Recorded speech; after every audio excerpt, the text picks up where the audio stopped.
Olá pessoal, sejam todos bem-vindos à nossa quarta aula de Kabbalah e Matrix. E hoje eu quero começar falando sobre uma questão que muita gente levanta. Quem é que ainda não se perguntou o seguinte: se Deus realmente criou tudo, se Ele é verdadeiramente o Todo-Poderoso, Onipotente, Onisciente, se Ele é verdadeiramente bom, por que é que Ele permite a maldade no mundo?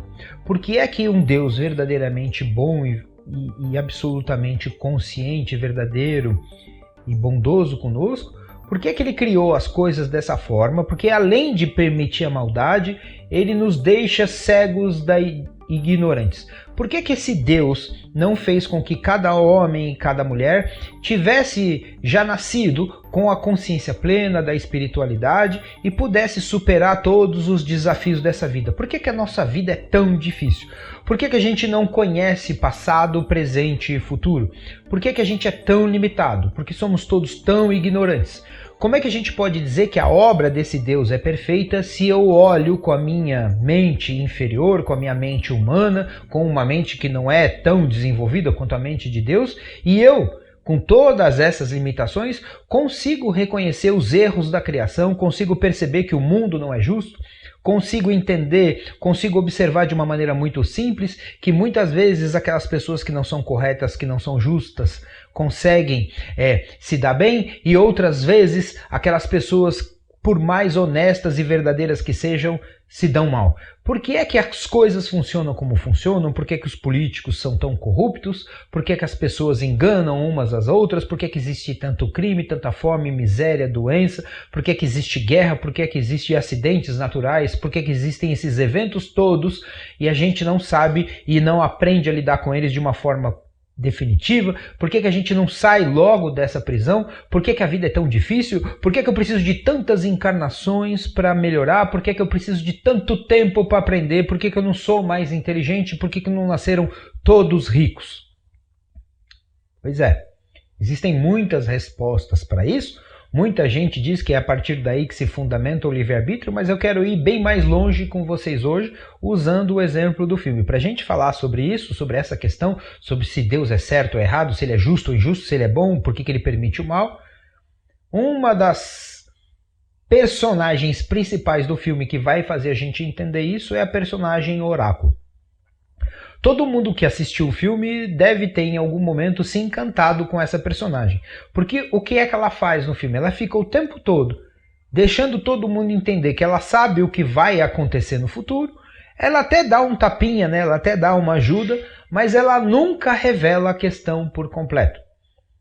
Tem uma passagem muito interessante ali no filme, que eu acho que todo mundo lembra, que é na primeira vez que o Neo encontra com a Oráculo, ele derruba um vaso de flores, mas antes dele derrubar o vaso, ela diz para ele o seguinte: não se importe, não se importe com o vaso. Aí ele se vira e fala: que vaso? E no momento em que ele se vira, o vaso cai e quebra e ele pede desculpa. Aí ela diz para ele: eu tinha dito para você não se importar. A questão é, se eu não tivesse dito nada, você teria quebrado o vaso? Aqui reside uma questão fundamental para a Kabbalah, que a gente pode usar isso como uma ilustração e que também vai ajudar a gente de alguma forma a entender essa questão sobre Deus, sobre a bondade de Deus ou a justiça de Deus que eu falei aqui na abertura. A grande questão é, se ela não tivesse falado sobre o vaso, ele teria ou não teria derrubado o vaso? Será que ela simplesmente adivinhou que ele iria derrubar o vaso? Ou, conforme ela mesma está sugerindo no filme, ele só derrubou o vaso a partir do momento que ele aceitou uma espécie de sugestão que ela deu quando disse não se importe com o vaso? Essa questão é fundamental para a gente entender uma série de aspectos da vida e também responder essa questão inicial sobre a bondade e sobre a justiça divina. Afinal de contas, você já deve ter se perguntado, se a Oráculo sabe tudo, por que ela não dá imediatamente todas as respostas? Por que ela não ensina o caminho das pedras com começo, meio e fim, passo a passo, para que toda aquela problemática se resolva? Por que ela sempre fala por metáforas? Por que ela deixa algumas coisas nas entrelinhas? Pois é, pensa o seguinte: se você tem filhos, vai ficar mais fácil de entender. Se você não tem filhos ainda, imagina um sobrinho seu, alguma criança de 5 ou 6 anos de idade, que chega da escola com uma lição de casa. No momento que ela chega da escola com uma lição de casa, se ela encontrar alguma dificuldade, talvez ela ofereça o caderno e peça para que você resolva o problema para ela. O que é que você vai fazer? Quando você olha o problema de uma criança na escola primária, é muito fácil de resolver. Você resolve o problema para ela, pega a lição dela e faz você mesmo? Ou você deixa ela com a dificuldade para que ela se vire e para que ela se desenvolva? Qualquer pessoa coerente, qualquer pessoa de bom senso, jamais vai fazer a lição para uma criança. Embora seja muito fácil para um adulto resolver um problema proposto por uma professora primária para um aluno primário, se você fizer isso, você está atrasando o desenvolvimento daquela criança, porque é justamente através da dificuldade que aquela criança supera que o desenvolvimento dela acontece. Se ela não superar nenhuma dificuldade, o desenvolvimento dela também não vai acontecer. Aqui tem uma questão fundamental para nós. Embora o nosso ego queira sempre e invariavelmente as situações mais belas e mais confortáveis, é muito difícil para a gente reconhecer que é justamente quando a gente não está nessas situações belas e confortáveis, é justamente no momento que a gente está diante dos desafios, diante das dificuldades da vida, que a gente tem a nossa única oportunidade de avançar. Se a gente vivesse o tempo todo numa situação amena, onde os problemas não existissem, nós estaríamos fatalmente fadados e irremediavelmente presos a não avançarmos de forma alguma. Não teria nenhuma possibilidade de você avançar, ou não existe nenhuma possibilidade de você avançar se não tiver diante de você alguma coisa que você precisa superar. É óbvio que sempre que essa coisa que você precisa superar está diante de você, ela é indesejável, ela é intragável, ela é algo que você gostaria de ter evitado, mas não conseguiu. E por não ter conseguido, agora você vai ter que superar aquela situação. E é exatamente aí que nasce uma nova pessoa. É exatamente aí que você dá mais um passo.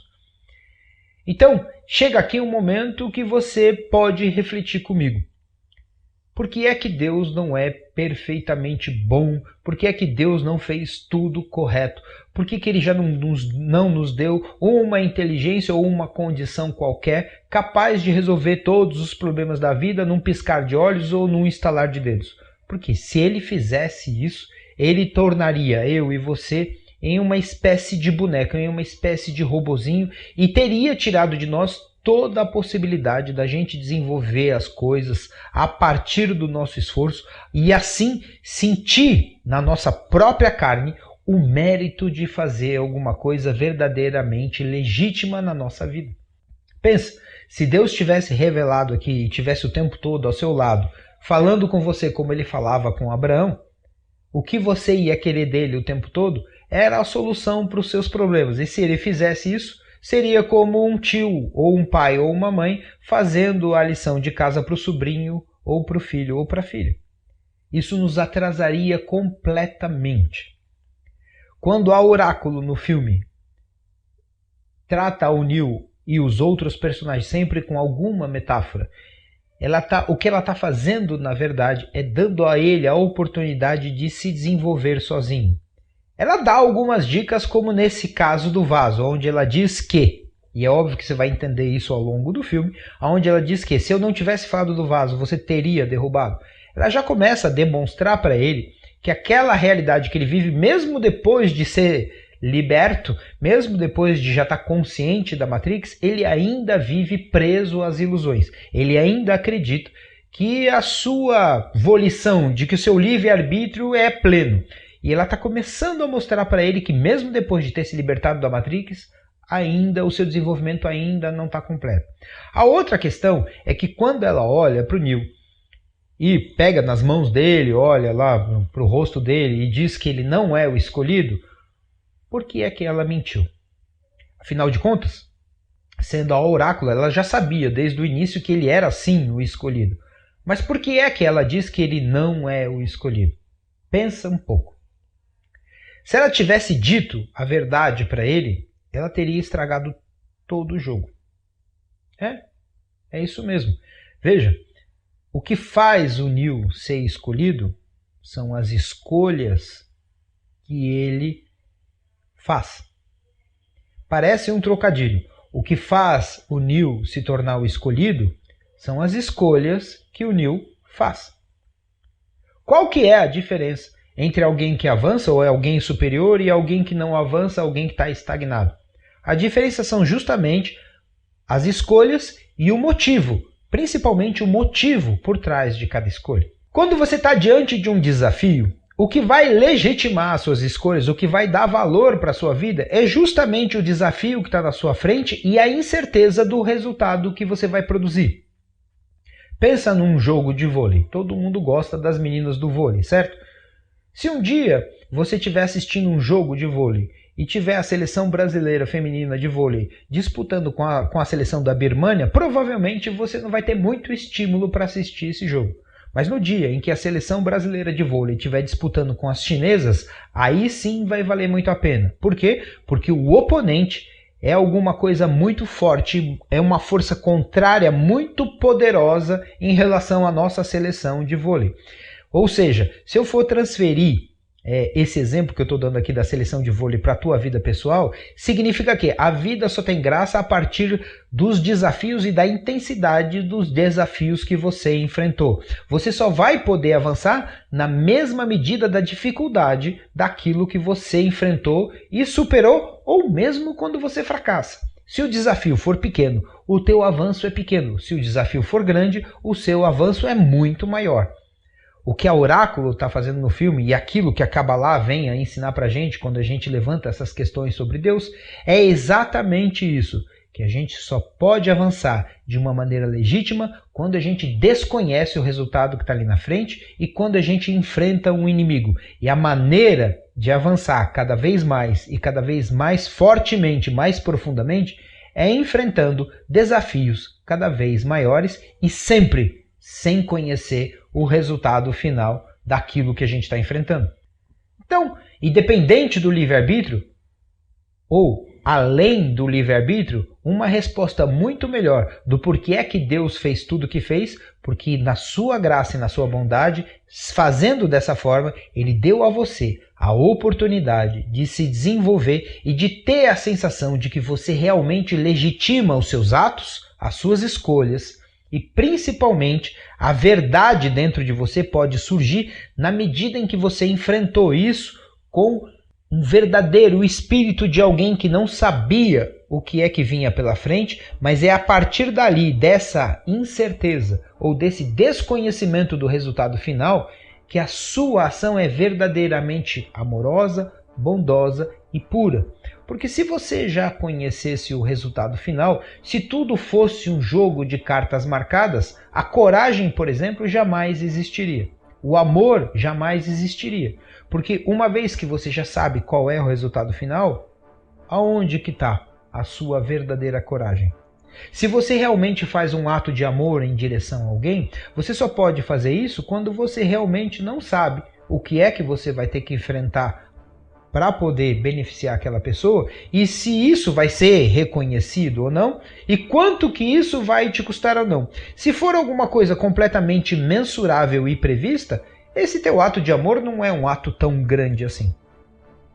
O ato de criar os filhos é um grande exemplo desse. Você nunca sabe o que é que vai acontecer no final, mas você aposta todas as suas fichas durante todo o tempo na criação dos seus filhos. E é isso que legitima o seu verdadeiro ato de amor. Quando você está numa relação com uma outra pessoa e você não consegue prever o futuro, é isso que vai legitimar cada um dos seus atos em direção à pessoa amada. Porque você realmente vai ter ali a oportunidade de fazer alguma coisa sem ter a certeza de que você vai receber algum tipo de recompensa, sem ter a certeza se aquilo vai ser bem-vindo, sem ter a certeza de que você está fazendo o melhor que você poderia fazer. E é exatamente quando você não tem essas certezas que você se obriga internamente a ser melhor, a ser verdadeiro, a ser legítimo. Se não fosse dessa forma, tudo estaria destruído, todas as possibilidades de fazer alguma coisa de verdade seriam falsas. Então, o que é que torna o Neil o escolhido? Exatamente as escolhas que o Neil faz. Se o Neil já soubesse que ele era o escolhido desde o começo, se ele soubesse que ele não ia morrer quando entrou na fortaleza para salvar o seu amigo, aquele desafio não teria nenhum valor. A escolha dele não seria verdadeira, uma vez que ele já conhece o resultado final. Mas no momento em que ele tem medo, no momento em que o desafio se apresenta, no momento em que a certeza está ali, junto, no momento da decisão dele, é ali que internamente alguma coisa verdadeiramente acontece, porque ele escolhe salvar o Morfeu, apesar de não ter tido a resposta da oráculo de que ele era escolhido, e ali sim a sua disposição de se sacrificar pelo seu amigo é verdadeira. Agora, se ele soubesse que tudo ia dar certo, todo esse processo que faz com que ele tome as suas decisões internas de maneira legítima teria fracassado. É exatamente a incerteza, é exatamente o desafio, é exatamente aquilo que nos causa medo que nos torna grandes. É isso que está no filme, é isso que a oráculo representa, é isso que a Kabbalah vai ensinar para você, na medida em que você penetrar nessa sabedoria. E eu espero você na nossa próxima aula dessa série, Kabbalah e Matrix.